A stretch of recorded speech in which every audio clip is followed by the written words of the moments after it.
Sir ಇವತ್ತು IPL final match ಎಷ್ಟು ಖುಷಿಯಾಗಿದ್ದೀರಾ sir? Full ಖುಷಿ ಇದೀವಿ ಅಣ್ಣ. ಯಾರಿಗೆ ಸಪೋರ್ಟ್ ಸರ್? RCB ಅಣ್ಣ. RCBಗೆ ಸಪೋರ್ಟ್ ಸರ್. ಫುಲ್ಲು. ಬಟ್ ಈ ಸರಿ ಗುಜರಾತಲ್ಲಿ ನಡೀತಾ ಇರೋದ್ರಿಂದ ಅಹಮದಾಬಾದಲ್ಲಿ ಅವ್ರಿಗೆ ಇದಾಗ್ಬೋದು ಅಂತ. ಇಲ್ಲ ಆಗಲ್ಲ ಅಣ್ಣ, ಪಕ್ಕ ಈ ಸರಲ್ಲೂ ಕಪ್ ನಮ್ದೇ. ಅವ್ರ ಪಿಚ್ ಅಲ್ಲ, ಅವ್ರ ಪಿಚ್ ಅವ್ರಿಗೆ ಸಪೋರ್ಟ್ ಆಗಲ್ಲ ಸರ್. ಅವ್ರ ಪಿಚ್ ಆದರೆ ನಾವು RCB ಫ್ಯಾನ್ಸ್ ಅಲ್ಲ, ನಮ್ದಿಂದ ಏನೋ ಆಗ್ಬೋದು, ನಮ್ಮ ಕಡೆಗೆ ಇರ್ಬೋದು. ಅದು ಟಾಸ್ ಯಾರು ವಿನ್ ಆದ್ರೆ ಒಳ್ಳೇದು ಅನ್ಸುತ್ತೆ ಸರ್ ನಿಮಗೆ? RCB ಆದ್ರೆ ಒಳ್ಳೇದು. ಏನಾದರೂ ಗೆದ್ದರು ನಾವೇ. ಎಷ್ಟೊಂದು ನೋಡಿದ್ರೆ ವಿನ್ ಆಗ್ಬೋದು ಚಾನ್ಸಸ್ ಇದೆ ಅನ್ಸುತ್ತೆ.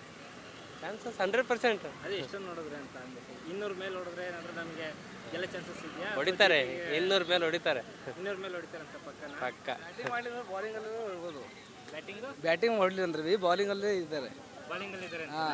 ಇದ್ದಾರೆ, ಆರಾಮ್ ಹೊಡಿಬೋದು ಬಾಲಿಂಗಲ್ಲಿ. ಅವ್ರು ಹೊಡೋಕ್ಕಾಗತ್ತೀನಿ. ಈ ಸರಿ ಕಪ್ ಅವ್ರದಾದ್ರೆ ಏನು ಸರ್?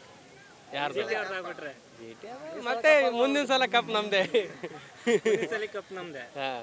ಅಲ್ಲ, ನಿಮ್ಮ ಅನ್ಸಿಕೆ ಒಂದ್ಸರಿ ಕಪ್ ಗೆಲ್ಲಕ್ಕೆ 18 ವರ್ಷ ಆಯ್ತು, ಮತ್ತಿನ್ನೊಂದ್ಸರಿ ಕಪ್ ಗೆಲ್ಲಕ್ಕೆ ಮತ್ತಿನ್ನೂ 18 ವರ್ಷ ಇಲ್ಲ, ಎಲ್ಲ ದುರಂದರ್ ಇದಾರೆ ಅಲ್ಲಿ. ರಜತ್ ಪಟ್ಟಿದ್ದಾರೆ. ಈ ಸಲ ಆ ಥರ ಏನೂ ಸೀನ್ ಇಲ್ಲ. ಈ ಪ್ರತಿಯೊಂದು ಕಪ್ ಎಲ್ಲ ನಮ್ಮದೇ ಈಗ. ಓಕೆ, ಜೈ RCB, ಜೈ RCB. ನಮ್ದೇ.